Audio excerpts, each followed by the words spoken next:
Antonio furtively made his way through the rain-slicked back alleys of Chicago, careful not to be seen. The midnight meeting he was en route to was high stakes, possibly the most dangerous he had ever attended. But the contents of the parcel under his arm were too explosive to ignore. Ducking into the darkened doorway of an abandoned warehouse, he gave the secret knock. The door cracked open, a grim face peering out. "Password," the guard grunted. "Allegiance," Antonio muttered back. The door swung open. Antonio slipped inside, skin prickling from the dozen menacing gazes monitoring his entrance. Wordlessly, they frisked him for weapons and wires before waving him into the central room. 24 people, an eclectic mix of ages, races, and backgrounds, were gathered around a makeshift stage. Antonio recognized doctors, scientists, and former military officers among them. Others seemed ordinary citizens, teachers, store owners, office workers, all drawn together by a growing dissent and the pursuit of dangerous truths. A tall bearded man with piercing eyes stepped onto the stage, their host and leader Vincent. His deep voice resonated through the room. "Brothers and sisters, thank you for risking so much to be here. We come together because we share a conviction that the governments of the world are concealing the real origins of this deadly plague." Murmurs rippled through the room. Antonio leaned forward intently. "The officials claim this virus arose naturally in the Egyptian desert," Vincent continued. "But there is mounting evidence that its release was engineered, a controlled act of genocide." The audience bristled. Antonio's fist clenched. He had come to trust Vincent over the past harrowing year since the plague began. The man seemed to have access to information no one else did. "I have obtained classified documents that expose a collusion between world governments and the ultra-wealthy elite," Vincent proclaimed. "They have been developing this virus for years as a correction against overpopulation and dissent. The archaeological dig in Egypt was a farce, a way to release it amidst plausible deniability." Shouts erupted from the crowd. Antonio reeled. Was it possible? Could humans truly have unleashed this horror upon the world? "Order out of chaos," Vincent pressed on. "A new world government will rise from the ashes. Half the global population will perish, allowing the privileged few to seize total authoritarian control." "Lies!" a tall woman shouted, pushing forward. "My husband works for the United Nations. He says the UN is doing everything to end this." Vincent smiled coldly. "Useful idiots populate those institutions, dutifully executing directives while believing their cause righteous. But make no mistake, a terrible new order is being deliberately engineered." The woman fell silent, doubt creeping into her expression. Sensing the crowd wavering, Vincent raised his hands. "Brothers, sisters, I present the remedy." He turned, pulling back a curtain. Behind it sat a tangled mass of wires and tubes surrounding a glass cylinder, some kind of crude bioreactor. Antonio squinted. Was that a figure floating within? "We cannot defeat their power yet," Vincent declared. "But we can awaken power within ourselves. I have replicated the virus and produced a variant that unlocks our latent abilities. Psychic powers, telekinesis, tissue regeneration." The audience stared, stunned. Vincent's eyes blazed with fervor. Antonio stood paralyzed. Was this genius or madness? Vincent had gained his trust over the past year, but was he now going too far? As if reading his thoughts, Vincent's gaze fixed on Antonio. "You possess one of the finest minds here, my friend. Join me, and help awaken a new age for humankind." All eyes turned to Antonio, awaiting his response. Heart pounding, he stepped forward. The die was cast, his path set. This terrifying gambit seemed their only hope of resisting the spreading darkness. They would unlock powers unseen for millennia. For good or ill, the world was about to change forever. The windows of the penthouse office afforded an unmatched panorama of London, But Elias Graham was oblivious to the view tonight. His focus was fixed intently on the distinguished gentleman seated across from him. "This virus provides us with an unparalleled opportunity, Mr. Gray," Elias intoned smoothly. "A chance to shape humanity's evolution as we see fit." Mr. Gray stroked his silver beard thoughtfully. "Playing with fire can burn the careless," he said at last. Elias nodded. "True, but think of the potential rewards." He slid a sleek folder across the desk. "I call it the Prometheus Protocol, a cabal of visionaries seizing this crisis to usher in the next phase of human dominance, refining our genes, sculpting the ideal archetypes. We will not be mere victims of this plague. We will be its masters." Mr. Gray leafed through the dossier, intrigued but wary. The costs would be immense and profoundly risky. "With great risk comes great reward," Elias countered. "Imagine it, stamping out all inherited disease and weakness, sculpting genius intellects, flawless athleticism, exquisite beauty. This virus grants us such terrifying power." Mr. Gray weighed this, expression inscrutable.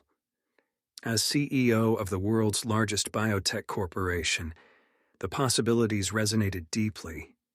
Yet tampering with viral forces could spell disaster. Sensing his hesitation, Elias pressed on. "We will start discreetly. Just a dozen candidates to begin genetic enhancements. Given time and resources, we could craft a higher echelon of executives and world leaders. Qualifications based purely on the content of their DNA." Mr. Gray stood abruptly and walked to the window, peering down at the city streets below.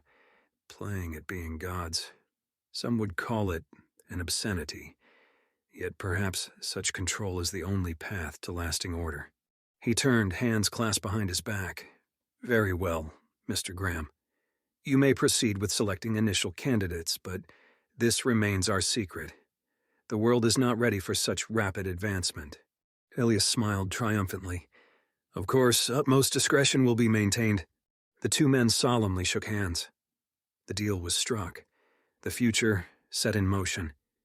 Yet as Elias departed the skyscraper with satisfaction, neither man could suspect that, beyond the lofty boardrooms, powerful forces were gathering that sought to claim this power for themselves. Deep within an abandoned mine shaft in northern Finland, a dozen hooded figures gathered around a glowing cylinder. They represented the inner circle of Black Lotus, an underground network woven throughout the most exclusive scientific institutions and corporate campuses.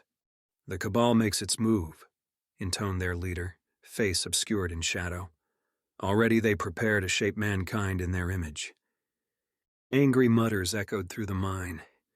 For decades, Black Lotus had infiltrated and watched, waiting for this moment. "Never forget it was the elite's greed that unleashed this plague," their leader pressed on. "Will we permit them to consolidate power through its misuse?" "No!" the group shouted in unison. Their leader stepped forward, placing a hand on the cylinder's glass surface. Within floated an amorphous black substance, a synthesized sample of the deadly virus. "With this we can rip power from their hands," he declared.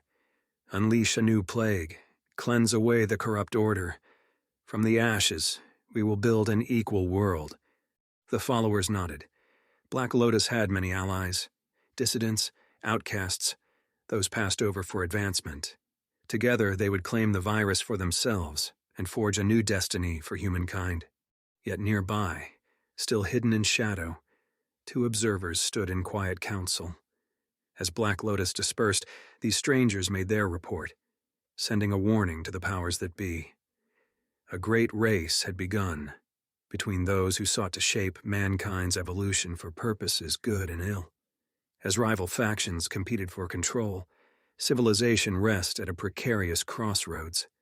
Their clash would determine the very fate of humanity. The CDC lab bustled with activity as Dr. Abigail Foster studied blood samples under a microscope. This highly classified facility housed the world's only intact specimen of the ancient virus, meticulously extracted from the alien mummy before chaos consumed the archaeology dig site. While militaries and factions fought for control across the globe, scientists like Abby struggled tirelessly to unlock the genetic secrets of this devastating scourge. Humanity's last hope rested on engineering a cure before society collapsed entirely. She sighed, removing her glasses to rub the fatigue from her eyes. 3 sleepless nights still yielded no breakthroughs. Their progress seemed doomed to lag behind the virus's explosive spread. A gentle hand squeezed her shoulder. "You need rest," her colleague Josh admonished. Abby shook her head. "I can't spare the time. Did you secure more samples from the mummy?" "Yeah. Retrieve them under heavy guard. The troops can only buy us so much time before—" Josh trailed off ominously. Reports were pouring in that extremist factions were targeting biolabs in pursuit of the dormant vector. Abby understood the unspoken threat. "Then we work faster. Help me prep the electron microscope. I want to examine the viral capsids more closely." Josh moved to assist but suddenly froze. His gaze fixed over Abby's shoulder. She turned. At the lab's entrance stood a young woman, slender figure silhouetted in the doorframe. Dark hair spilled over her shoulders in elegant ringlets, contrasting smoothly against the gray tones of her environment suit. The scientist stared in shock. There had been no airlock activity, no security breach alarms. Yet somehow, inexplicably, she simply stood before them. "My friends," the woman spoke gently, "I mean you no harm.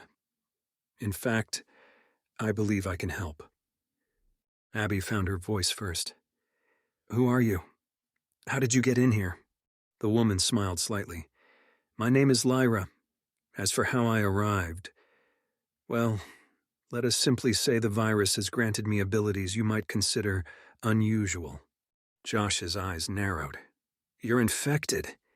He reached for the emergency lockdown switch. "No," Lyra exclaimed, raising her hands peacefully. "Yes, I carry the virus. But I assure you, it brought no sickness upon me. In fact, it has been a blessing. And a curse." The scientists hesitated, confused. Lyra nodded in understanding. "I know you face a desperate struggle, racing to decipher the viral genome," she offered. "I am here to assist with that effort. For you see, thousands of years ago, my people faced an identical catastrophe." Abby's eyes widened. "Your people?" Lyra stepped forward into the light, a profound sadness weighing upon her delicate features. "I was but a child when the plague erupted in my land, devastating our civilization. Our finest scientists struggled in vain to conquer it. My mother, our beloved queen, was among the first to perish." She paused, lost in the painful memory. "In their desperation, our high priests attempted an experimental treatment on me, injecting a refined viral strain they hypothesized could elicit resistance. But instead, it granted me abilities that defy explanation." Josh shook his head in disbelief. "That's not possible. This virus was just unleashed by the archaeologists a few months ago." "As I said, you will find much of my account difficult to believe," Lyra replied patiently. "The virus does not naturally originate from this world. It is a very old pathogen, one which has ravaged many worlds across the galaxies." Abby's thoughts raced, trying to process this bombshell revelation. An extraterrestrial virus, resurfacing after thousands of years. It seemed absurd, yet Lyra's serene voice carried the ring of truth. Noticing their conflicted expressions, Lyra extended her slender hands. "I realize how improbable this must sound, but I speak the truth when I say I wish only to stop this virus from destroying your world, as it did mine. With my genetics, we can formulate a cure." Abby hesitated only a moment longer. Mankind teetered on the abyss, and this mysterious girl offered hope. She had to trust her instincts. Taking Lyra's hands, she saw Josh nod in tacit agreement. Together, they would delve into the past and forge a future. "Tell us everything about your people," Abby implored. All the knowledge of your world may ensure ours lives on. Abandoned skyscrapers loomed like tombstones across the Atlanta skyline, remnants of a once vibrant metropolis now decaying from plague and chaos. Few braved the streets anymore, unless necessity drove them. But necessity had summoned Anaya tonight. She pulled her wrap more tightly against the chill as she slipped past burnt-out storefronts and rubble-strewn alleyways. Even the gangs had fled this sector after the last riots, making her trip slightly less perilous. Slightly. Nearing the old library, she slowed, wary of any observers. The cracked granite steps were deserted, just as the message had indicated. She ascended slowly, senses alert. Inside the musty lobby, she paused to listen. Nothing. Approaching the circulation desk, she retrieved a slip of paper tucked within a partly open drawer. The note bore an address in the Western District, along with 2 hastily scrawled words. Come alone. Anaya grimaced. She had no intention of walking into a trap, but this mysterious contact could provide information pivotal to the resistance. She had to try.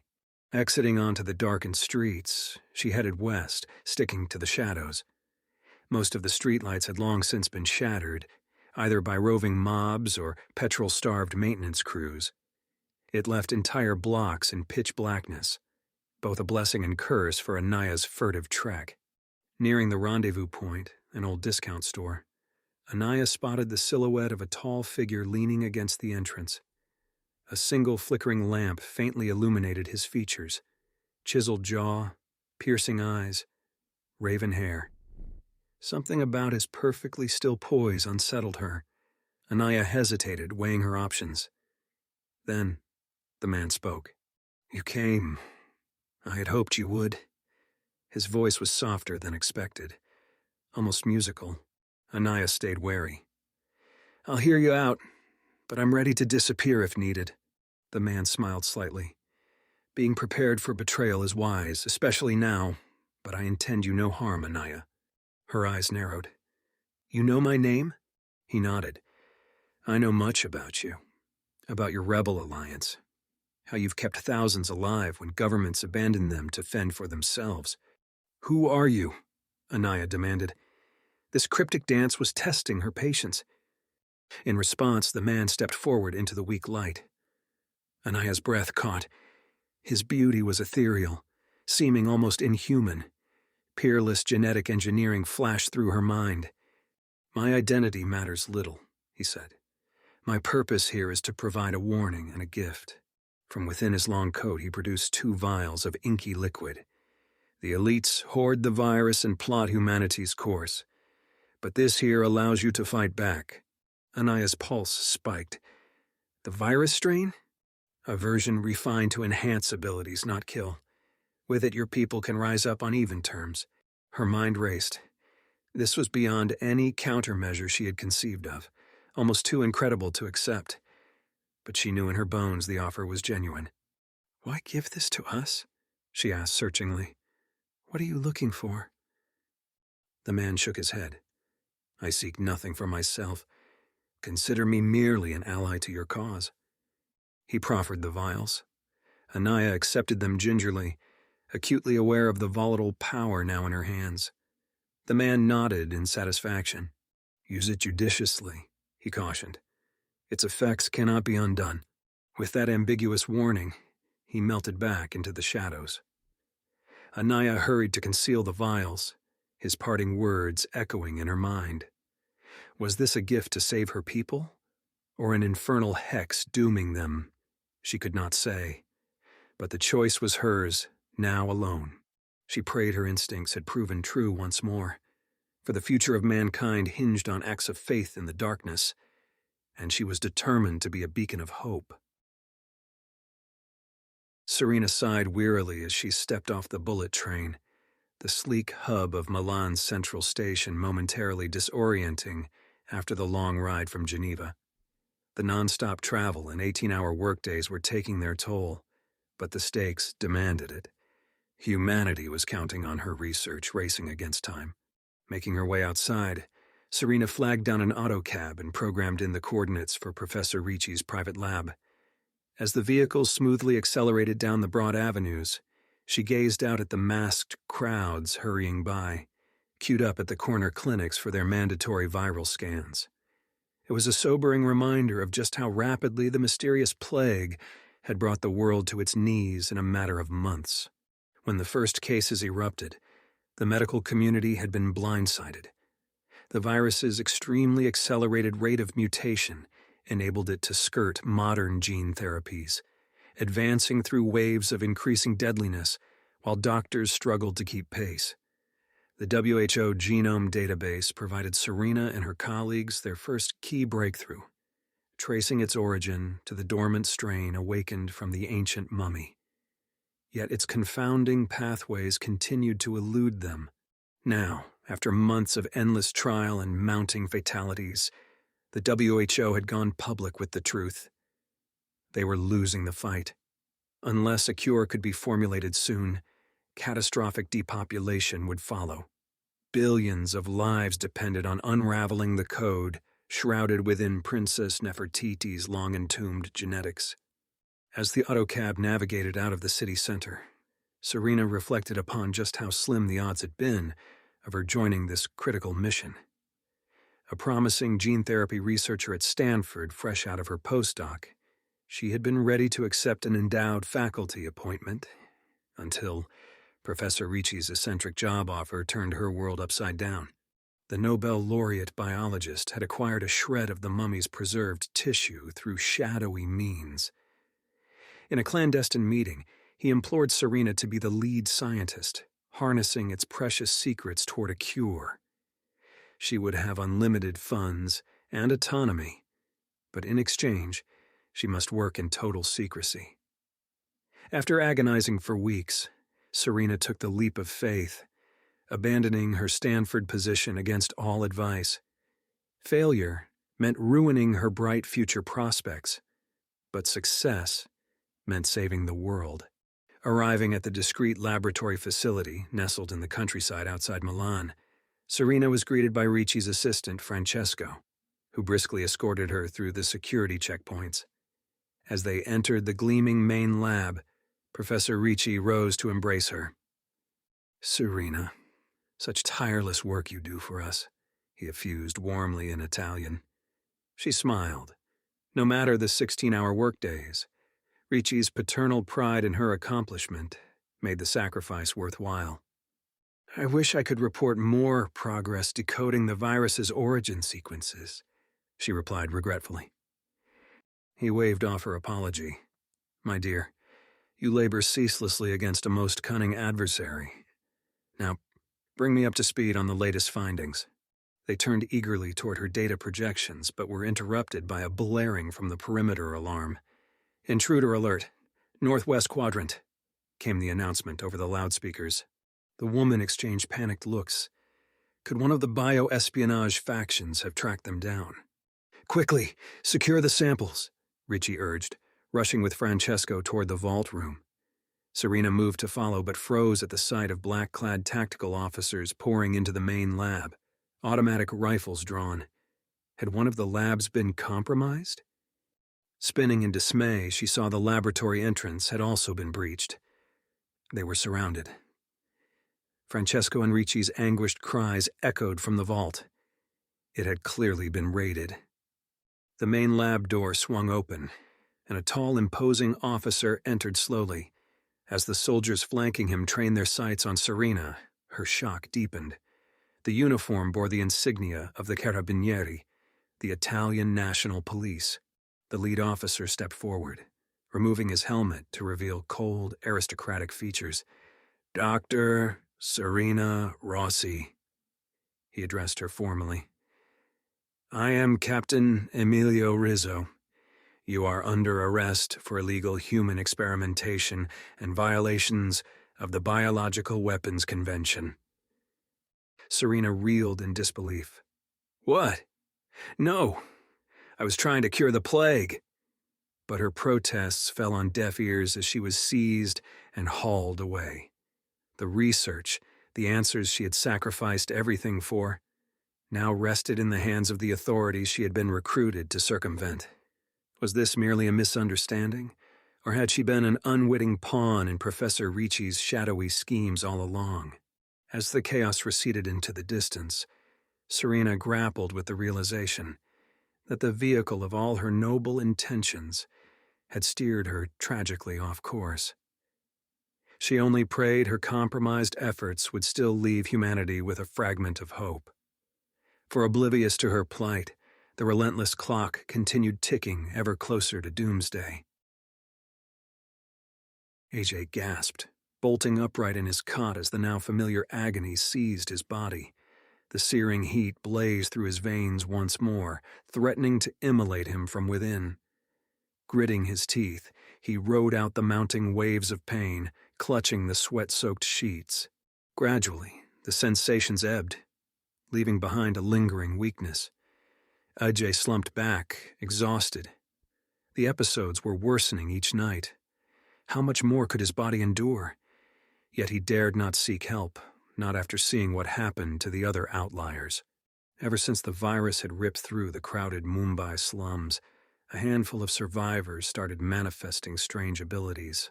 Pyrokinesis, telepathy, tissue regeneration. Powers thought only to exist in fiction.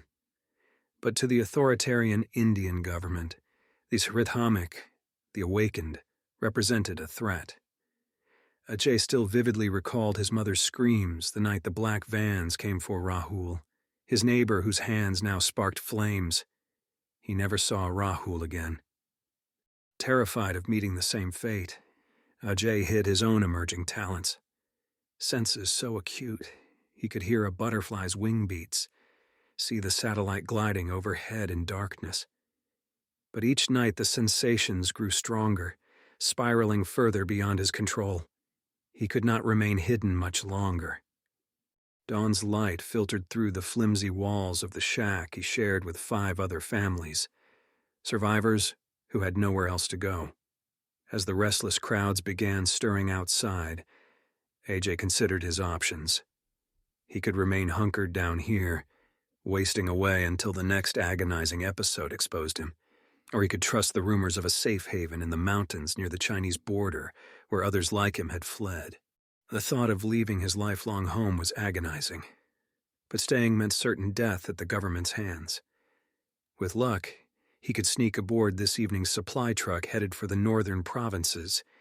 It meant plunging into the unknown, but for a chance at controlling his powers, it was worth the risks.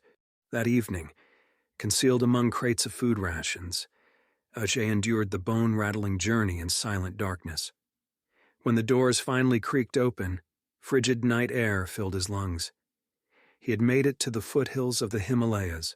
Stealing into the rocky wilderness, he navigated by the light of the stars, but neither his heightened sight nor hearing detected any signs of habitation.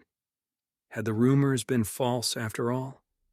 Ready to collapse from exhaustion, he stumbled into a sheltered ravine to rest. Suddenly a voice spoke from the darkness. "Well, what do we have here?" Ajay jerked upright. A man stood silhouetted at the ravine's entrance, features obscured. Heart pounding, Ajay slowly raised his hands. "I mean no harm," he offered tremulously. "I am just lost and looking for shelter."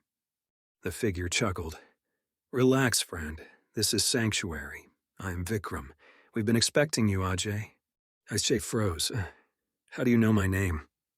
"Your gifts betrayed you, I'm afraid." The man gestured to his ears. "I heard your breathing a mile away. Come, let us get you indoors." Stunned, Ajay let the stranger lead him along the ravine into a camouflaged cave entrance. Within lay an amazing underground complex, packed with young faces eagerly watching his arrival. Could he have finally found his people? Vikram smiled proudly. "Welcome to Haridwar, safe haven for the gifted. You are among friends now." Over the next weeks, Ajay quickly grew to trust Vikram, who assumed a mentoring role among the outliers. He learned to harness his heightened senses and practiced controlling his energy discharges through meditation techniques. For the first time, he felt at peace with his powers. Yet their haven's days were numbered. Word soon filtered in that the government had dispatched its elite supernatural squadron, 13th Bureau, to scour the mountains. Vikram showed Ajay the escape tunnels that would allow the community to scatter and flee deeper into China if needed. "Have faith, Ajay," Vikram urged. "Our people have survived far worse in millennia past.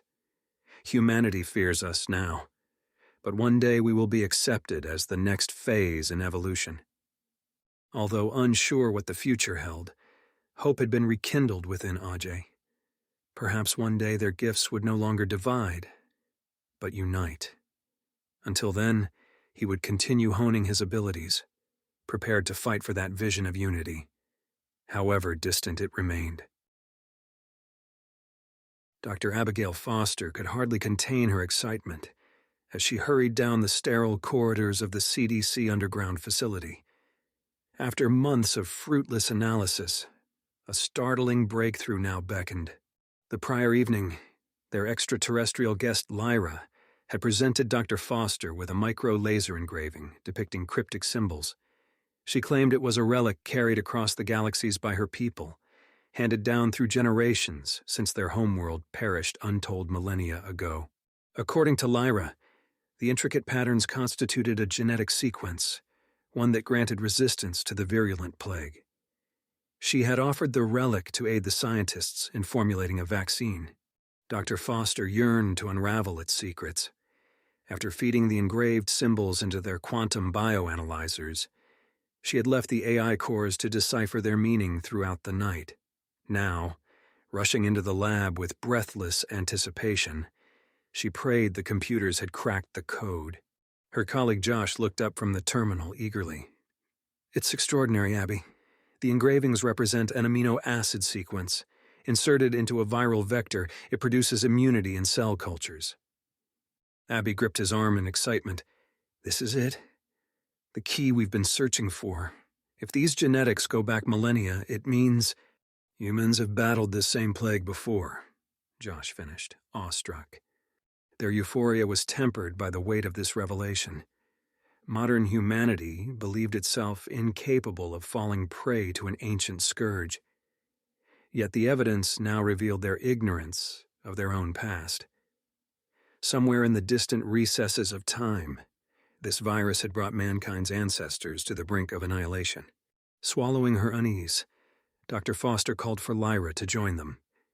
The willowy extraterrestrial glided gracefully into the lab moments later. Though Lyra's features remained impassive, Dr. Foster sensed an aura of profound sorrow about her. "Your gift has pointed our research down an astonishing path," Abby said gently. "How long ago did your civilization perish from this same plague?" Lyra's azure eyes clouded with memory. "Untold millennia past, lost to your modern records. We called it the eternal sickness, for it plagued our worlds repeatedly throughout the ages." Josh shook his head in disbelief. How could it keep recurring across such vast gulfs of time and space? "Its origins reach back to the deepest eras of sentience in our galaxy," Lyra intoned. "No living mind recalls the primordial shadows where it first stirred."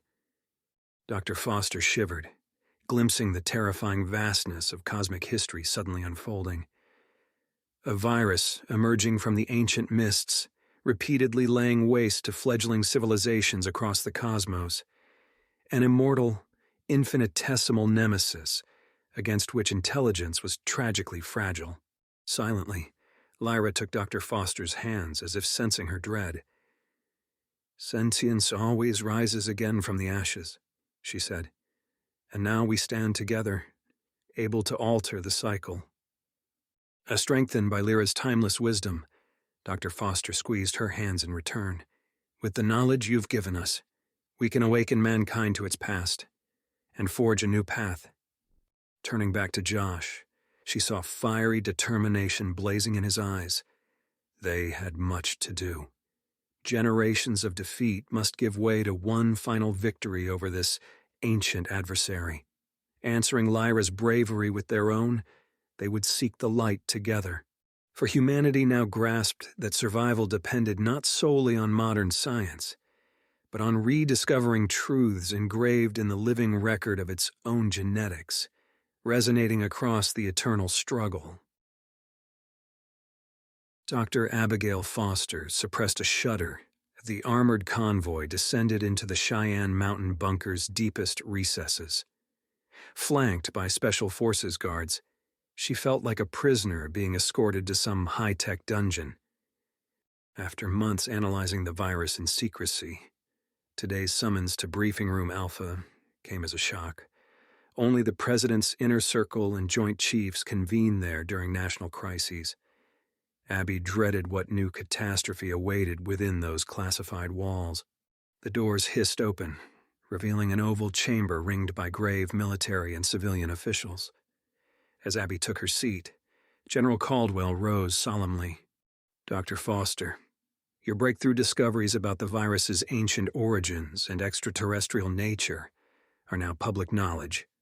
While confounding to most citizens, this revelation has raised urgent security questions behind closed doors."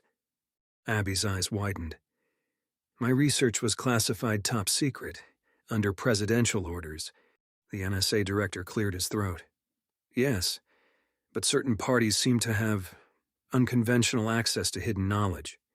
We cannot trace the leaks, yet the information is spreading. I'm afraid a new faction has reached the same revelations as yourself, Doctor, and interprets them differently," the Secretary of Defense interjected grimly. "To religious extremists, this virus represents a biblical scourge meant to cleanse humanity. They call it God's relic and actively seek to spread it." The blood drained from Abby's face. "My God, I never considered how fanatics might distort the truth." General Caldwell raised a hand.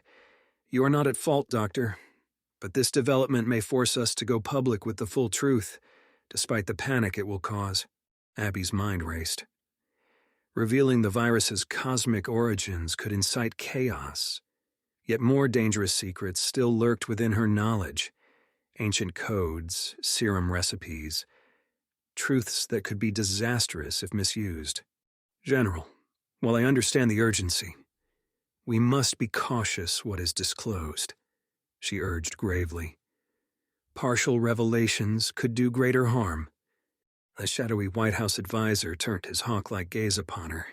"And you believe certain details should remain concealed, despite the public peril?" Abby hesitated but held her ground. "For now, yes. Reckless transparency could ignite a wildfire." The men exchanged uneasy looks. Withholding vital facts clashed against their instincts. Yet her logic was sound. This knowledge demanded great wisdom in wielding, lest the cure become more deadly than the plague. Finally, Caldwell nodded. "Very well, Doctor. We shall maintain strategic silence for the greater good. But pray society's sanity holds long enough for your labors to bear fruit." As Seppi departed the bunker, she shouldered the weight of her bitter knowledge. Every hour henceforth might lead humanity closer to salvation or doom. All fates were intertwined along this razor's edge, yet she clung to a newfound faith. That humankind could transcend primal madness if enlightened by hope instead of fear. With Lyra's ancient wisdom guiding them, even time's relic could illuminate new horizons instead of sealing eternal night. So she resolved to work tirelessly on, refusing despair. The light still shone within reach, flickering bravely against gathering shadows. As the deadly pandemic entered its second year, a battered humanity faced the grim specter of extinction. Medical infrastructure had collapsed, roving militias terrorized the vestiges of order, and whole swaths of the globe were underwater as coastal megacities drowned beneath relentless superstorms. Yet amidst the swelling chaos, flickers of humanity's indomitable spirit persisted. Pockets of survivors banded together in isolated communes, keeping the fragile candle of cooperation lit. And tireless scientists continued their solemn work in secret labs, racing against time to unlock the cure buried deep in the alien girl's ancient genetics. In the cramped confines of a fallout shelter beneath the smoldering ruins of Geneva, Dr. Abigail Foster, ran the last desperate analysis. Makeshift servers hummed, processing countless simulations seeking to crack the virus's convoluted nucleic pathways. Abby yearned to shield her bleary eyes from the display, blinking its sterile assessments of each failed trial. But she could not rest, not with the clock ticking down on humanity's last chance. Finally, a euphoric alert shattered the tense monotony. Trial hash 42,683. Positive. Abby's heart seized. They had it. The cure protocol safely deactivated the virus in simulated models, now to synthesize the treatment and deploy it worldwide. Her jubilation wavered against the sheer magnitude of manufacturing and distributing the cure globally. With infrastructure in tatters, how could they logistically deliver it? But they had to try, even if it meant deploying cavalry divisions to safeguard supply convoys. Mankind's future balanced upon seizing this fragile hope. In the coming months, makeshift vaccination hubs popped up in schools, churches, and tents across every habitable continent. Shell-shocked survivors stumbled in by the thousands, rolled up their sleeves, and received their inoculations against the abyss. United in purpose, warring factions temporarily lowered their arms to facilitate the cure's rollout. From the jungles of the Amazon to the scorched outskirts of Hong Kong, humanity came together, awakening from its virulent stupor. Like ice thawing to reveal verdant shoots below, bonds of community resurfaced from the grim permafrost. On a bright spring morning 1 year later, Abby stood upon a grassy hillside watching children laugh and play in the valley below. The sigh of the wind and chirping of birdsong was a balm to her soul. They had done it. Not just her, but the collective spirit of endurance burning brightly when all seemed lost. The long night had ended for humanity. While challenges still loomed, she now glimpsed the dawn of a new era ahead.